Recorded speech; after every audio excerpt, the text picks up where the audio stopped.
नमस्ते, मैं निशा और अभी मैं खुद के घर पे ही मौजूद हूँ, लेकिन हमारे जो गेस्ट है वो बहुत ही खास हैं हमारे लिए और मेरे लिए स्पेशली।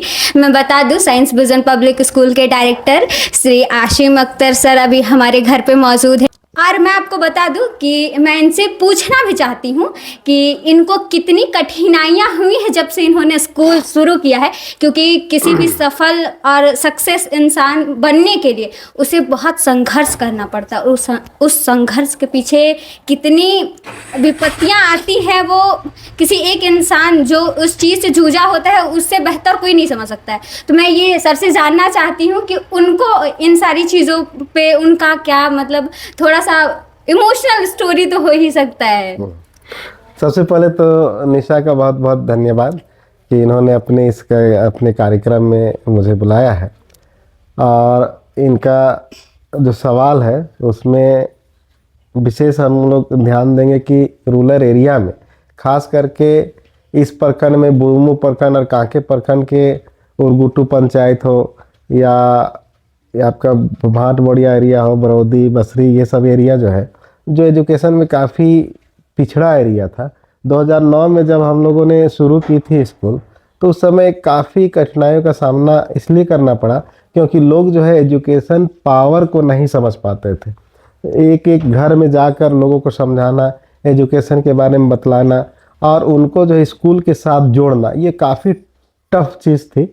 लेकिन हमारे सहयोगी बहुत सारे साथी थे, टीचर्स थे और कुछ ऐसे गार्जियन जो पहले से जागरूक थे एजुकेशन को लेकर, उन्होंने काफ़ी साथ दिया और उनके सहयोग से आज विद्यालय बहुत अच्छी तरह से हम लोग चला रहे हैं।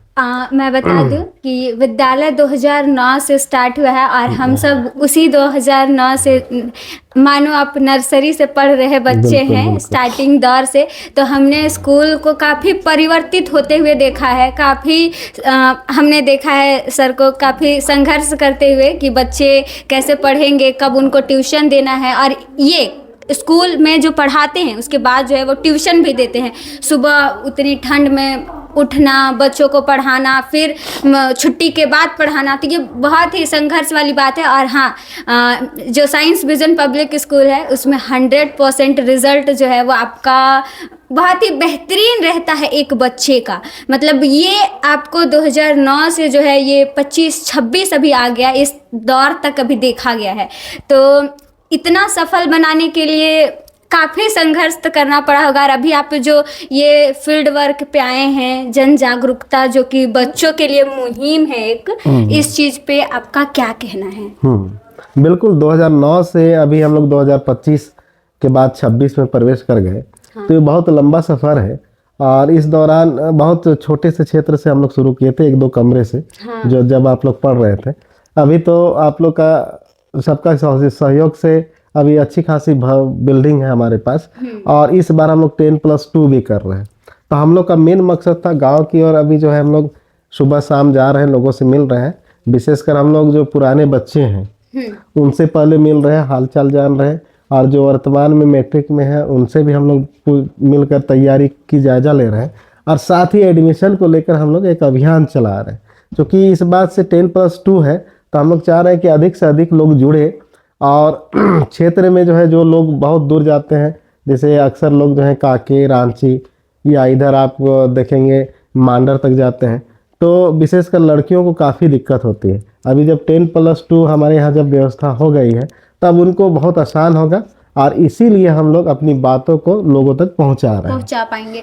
तो इन सब चीज़ों के लिए हमारे जो रूरल एरिया पे +2 की व्यवस्था तो होनी चाहिए थी। और जो पहल अभी हुई है उसके लिए मुझे बहुत ज़्यादा खुशी है कि हमारे ही, और मैं जिस स्कूल से पढ़ी हूँ वहाँ +2 आ रहा है जहाँ पे बच्चे पढ़ पाएंगे, तो ये बहुत बड़ी बात है। बिल्कुल सही बात है। निशा से भी आपको जानकारी मिली और आप जानते ही होंगे, जब इस एरिया के बारे में आप जानेंगे तो पता चलेगा कि दूर दूर तक हायर एजुकेशन के लिए कोई संस्था नहीं है। कोई संस्था हमारा विद्यालय जो है, हमारी संस्था जो है इस पर प्रयास कर रही है। तो ये भी एक बहुत बड़ा उपलब्धि। तो मैं चाहूँगी कि मैं जिस स्कूल से पढ़ी, लोग शायद वहाँ से पढ़ेंगे तो एजुकेशन उनके लिए बेहतर हो सकती है। तो इन सारी चीज़ों के लिए ये बेहतर चीज़ है। और मैं आपसे ये भी सुनने में आया था मुझे कि आप साइंस एग्जीबिशन करा रहे हैं, हाँ हाँ बिल्कुल। तो अभी इसका क्या प्लान है? हाँ, पिछले बार हम लोग का जब साइंस एग्जीबिशन हुआ था तो बहुत सारे गेस्ट शामिल हुए थे, जुड़े थे हमारे साथ, और लोगों का मानना था कि ये कांके प्रखंड का सबसे बड़ा साइंस एग्जीबिशन है। हाँ। इस बार भी हम लोग का एक तो डेट फाइनल हो चुका था, लेकिन गवर्नमेंट के आदेश के अनुसार हम लोग को विद्यालय को बंद रखना पड़ा, जिसके कारण से हम लोग अभी डेट को बढ़ा दिए हैं। अभी 26 जनवरी भी है, तो हम लोग 26 जनवरी से जस्ट पहले या तो फिर बाद में ये साइंस एग्जीबिशन करेंगे। हमारे बच्चे बहुत अच्छी तैयारी के साथ तैयार हैं, और आपको मैं बता दूं कि इस बार साइंस इंस्पायर अवार्ड भी हमारे बच्चे जीते हैं। 2 बच्चियां निकाली थी, हाँ। जो सेंट्रल गवर्नमेंट के द्वारा होता है, उनको अवार्ड भी मिला है 10,000 रुपये का। अच्छा। तो हम लोग के यहाँ एक शुरू से जब आप पढ़ रहे थे उस समय भी आपको पता ही है कि हर बार हम लोग मैट्रिक परीक्षा में बेहतर किए हैं। हाँ। साथ ही आकांक्षा का एग्जाम हो, प्लेट का एग्जाम हो, मेडिकल का एग्जाम हो, या और भी स्कॉलरशिप के एग्जाम हो, कई बच्चे हमारे निकाले हैं, और कई बच्चे जो है ओलंपिक में भी जा चुके हैं। ये अच्छी बात है इस क्षेत्र के लिए, और ये क्षेत्र के जो अभिभावक हैं अब जागरूक हो गए हैं, और खास करके हमारे विद्यालय की ओर काफ़ी आकर्षित हैं। और हमारे यहाँ तो सीट लिमिट होती है, और एडमिशन के लिए लोग जो है आते हैं, और कभी कभी ऐसा भी हुआ है कई सालों में हम लोग एडमिशन को क्लोज का बोर्ड हम लोग को लगाना पड़ता है। लेकिन इस बार हम लोगों ने बिल्डिंग में कमरों की संख्या काफ़ी बढ़ा दी है, तो उम्मीद है कि अगर कोई क्लास में section A, B, C, D भी चला जाए तो हम लोग के पास जो है रूम और टीचर की कमी अब नहीं होगी।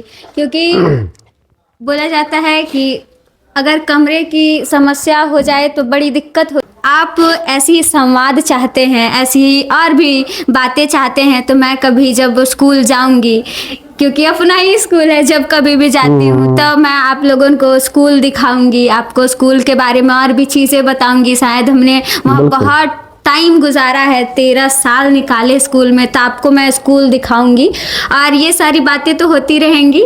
बाकी मैं अब कभी मिलूंगी फिर से स्कूल की छोटी छोटी बातें लेकर के, क्योंकि हम अक्सर एजुकेशन की बातें करते रहते हैं। तो चलिए, धन्यवाद। चलिए, बहुत बहुत धन्यवाद।